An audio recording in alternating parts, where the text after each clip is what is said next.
Okay, the first thing you want to do to get started in the new program here in the Profit Tracker is to go to Utilities and then go to Company Profile. You need to set up your company profile first. And just come in, put in your basic information, your company name, your owner name, your address, website, that's optional, company email, this will be used through some of the reports or invoices. Your phone contact, this information will be used in the invoices.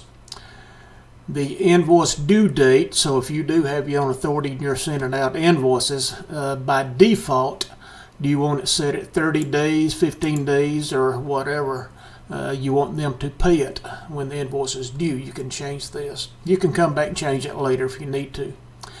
If you have your own authority, you can put in, these fields are optional. You can put in your MC number, USDOT numbers, your Fed ID number.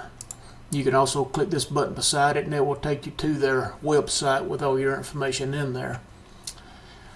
Over to the right, I always keep this checkbox here. Check for new updates on startup.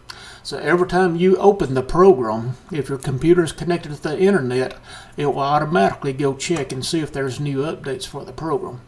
And if they are, you will get a little message pop up and let you know that they are a new update for the program, and then you can follow the instructions to update the program. Optional here is backup just data file on close. What this is going to do, there's different ways you can back up the data files. I will do some separate videos on that, get into more detail. But what this is going to do is just your data file. When you close the program, it's going to automatically make you a folder in your documents folder, and it will be called Profit Tracker Data Backup, and it will make a backup of your data files in that folder every time you close the program. That way, if a lot of times you may have your documents set up on an automatic backup, online backup or whatever, so it will automatically back up your data files off of them. But like I say, I'll do a separate videos on different ways to backing up the program. But that is optional there too. So I always say back up your backups. There's nothing 100% fail proof for backing up. So back up, and back up your backups.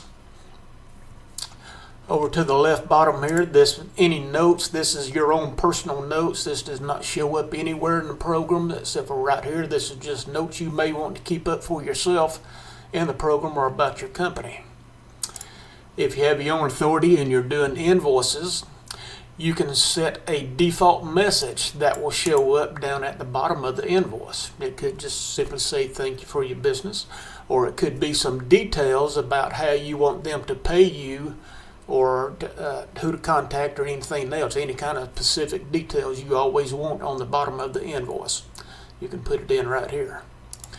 Your email signature, if you set up the email features in the program to where it sends out emails for you, this will be your default email signature at the bottom.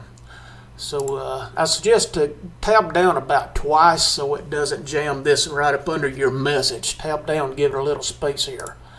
And then you can either put your company name and your name and whatever you want right here. But you can also format this. Just highlight what you want to forward it, and a little format menu will open up. You can choose a different font size, font color, anything you want there. Okay, over to the paid methods. This is how the revenue form is going to be set up to handle your loads and revenue and how you get paid. I always suggest doing flat rate. It's a lot easier. Well, it's more detailed because you can, even if you do mileage or percentage or anything like that with flat rate, I'll show you over in the video when I get over into the main load form where you put in your trip sats. But flat rate, you will break everything down and put in your line haul, your fuel surcharge, your loads, pick up and pay, and break it down into categories where you can see it, read it better. That's the way I really like it right there.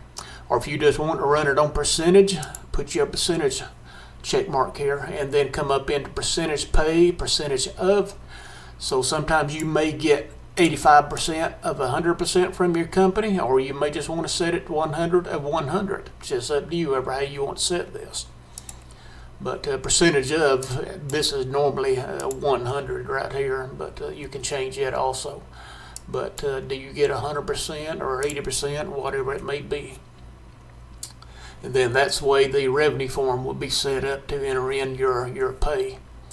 Or if you get paid mileage, you can come over your loaded pay. Sometimes you get paid different for loaded miles. Sometimes you get paid for empty miles.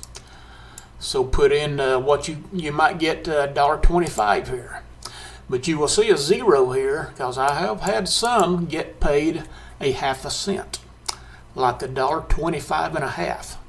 And that's very rare, but I did put it in there, as I did have a few of them that were getting paid a half a cent. So just put in 125 and that zero will be in there automatically. So don't pay no attention to that other zero in it. And then whatever you get paid per empty mile, put that in there. You may get zero, don't know, so you can just put zero in it. If you pull a grain or dump truck or anything like that, you're pulling on a tonnage, put in what your default tonnage pay is per ton. Now over in the revenue form, you may be on a job that's paying different per tonnage or whatever. You can always change it, modify it over in the revenue form or the load form where you're putting in the information for each load individual. If you get paid by the hour and you're just running local, just put in what you're getting paid by the hour. But I always leave it set on flat rate. One more thing I forgot over here on the logos. These logos will show up in the reports.